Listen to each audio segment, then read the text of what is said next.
a government-run hospital in Calcutta in the Indian state of West Bengal.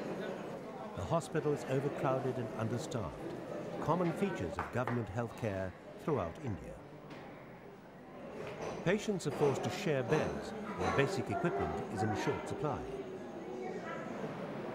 In recent months, a series of tragedies has focused public attention on what some say is a healthcare system in crisis.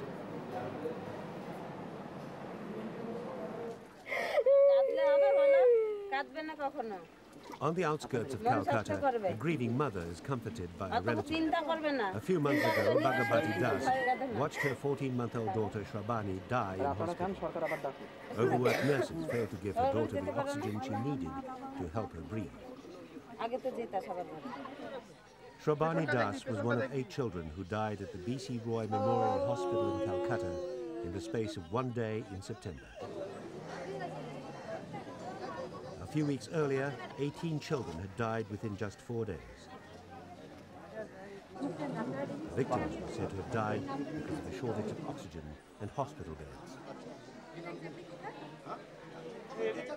The hospital authorities were accused of negligence by angry, grief-stricken parents. Their allegations put the hospital and West Bengal's health system generally under the spotlight. There was more anger when a state government inquiry found that there was nothing unusual in the deaths. The children were critically ill, it said. Their deaths could not have been prevented.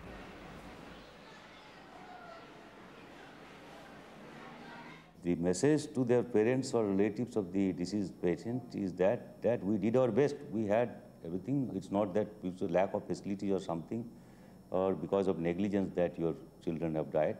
We did our best, but the conditions were critical. The deaths at the Dr. B.C. Roy Memorial Hospital, though, have highlighted a breakdown in healthcare facilities throughout India. The B.C. Roy is one of only a handful of children's hospitals serving West Bengal's 75 million people.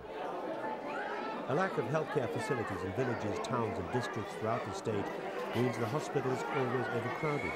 The influx puts huge pressure on overstretched resources. At the B.C. Roy, it's normal for more than 300 patients to be crammed into 250 beds. Under Indian law, the hospital cannot turn people away, yet it has no ventilators or incubators, let alone a neonatal intensive care unit.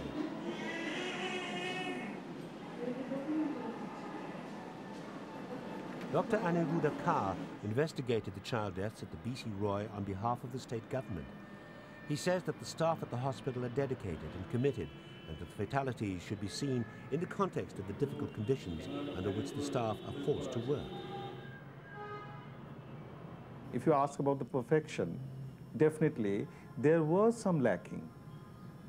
But you are also to judge whether these lackings are intentional or these lackings are coincidental to be compared with the working condition prevailing there. With healthcare in such a parlous state, India's poorest are suffering the most. The majority of the B.C. Roy's patients come from the infamous slums of Calcutta and surrounding rural areas. About 1/3 of the city's population of 14 million live in conditions like this. Malnutrition, diarrhea and tuberculosis are common, all offshoots of poverty. The state government is trying to bring healthcare to the people. This clinic on the outskirts of Calcutta is co-funded by the World Bank. One of its aims is to ensure that children with minor ailments are brought to see the doctors here. Before it opened, many of the parents might have taken their children straight to the overcrowded hospitals. They think that when there are big hospitals with large buildings, with lot of gadgets and other things, possibly that will be the best area for the treatment. For a simple diarrhea, no one should visit the medical college. But even if you find the patients coming to the outpatients department, a majority of them could have been treated in the hospitals situated in their subdivisions, in their districts, in their blocks. Crucial to the success of the new Calcutta clinic is a team of health workers who visit people in their homes in the slum areas and tell them what the clinic has to offer. Often families will try local healers before seeking conventional medical help, which can mean an illness is critical by the time a patient reaches hospital. The project is trying to counter this with healthcare education.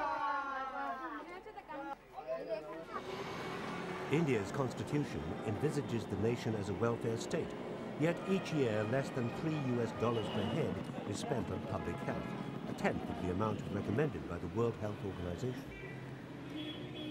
West Bengal has a better healthcare record than many other states in India, but the recent deaths have given Calcutta residents mixed feelings about their health services.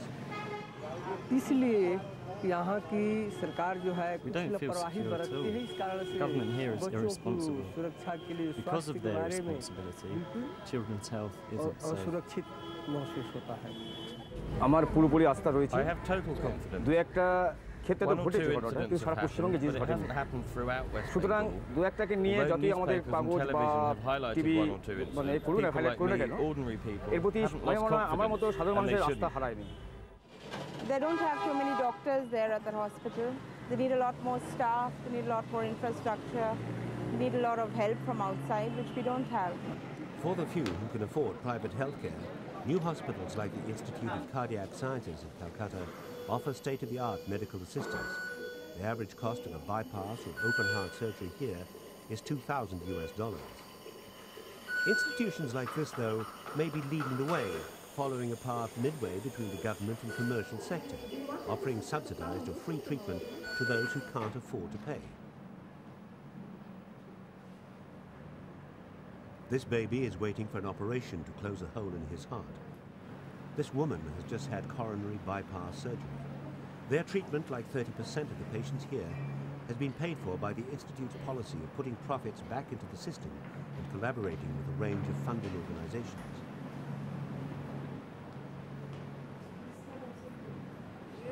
This floating clinic in West Bengal's remote Delta region also operates as a result of a creative partnership, this time between the state government, the World Bank, and local non-governmental organizations. It's bringing quality primary health care to the people of this isolated area. Before it was launched, there was virtually nothing. People here had to journey for up to 2 hours to the nearest state primary healthcare center. The closest hospital was 5 hours away. Now doctors regularly visit these communities, bringing with them a mobile X-ray unit and medical supplies. In the last 18 months, the scheme has reached about 1 million people. More than 80% of West Bengal's population live in rural areas. Schemes like this are making a difference.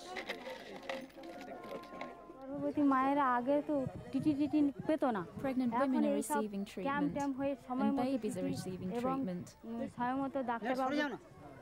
Women whose feet have swollen because they're anemic are being cured.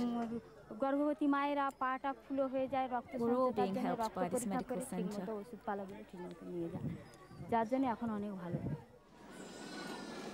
Back at the B.C. Roy Memorial Hospital, though, children are still dying at an average rate of 6 a day. Although the government inquiry into the September deaths said they were unpreventable, it identified deficiencies in the hospital's management and disciplined several members of staff. Whether this amounts to a wake-up call to the hospital and the state government is not yet clear. Meanwhile, Bhagabati and her husband Dipak are left to mourn their dead daughter. The deeper malaise in India's health infrastructure continues. For the Dases and other grieving parents, the government's commitment to provide all Indians with an efficient healthcare system has so far proved to be an empty promise.